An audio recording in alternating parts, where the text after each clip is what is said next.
गोचिडासारखे चिटकून बसले सातबाऱ्याला सावकार आणि बुजगावण्यासारखं उभं आहे सरकार. आभाळ वाटतंय सावत्र आईवानी. दुष्काळाचं कुरूप ठणकत चाललंय आणि शेतकऱ्यांसाठी कोंडवाडे बांधायचं ठरवून सरकार शांत झोपी गेलंय. देश महासत्ता होण्याची स्वप्न बघण्यासाठी. खिचडीसाठी शाळेत जाणाऱ्या पोरानं चोरून आणलेले 2 घास खाताना त्याच्या बापाला अभिमान वाटावा पोराचा का स्वतःच्या जगण्याची लाज.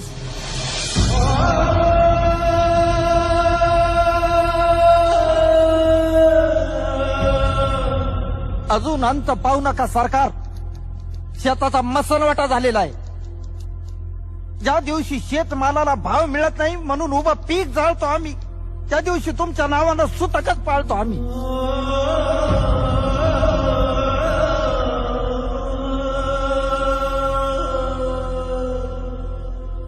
आता तरी विचार करा, नाहीतर 1 किलो गव्हासाठी तुम्ही 1 दिवस देश गहाण ठेवलेला असत.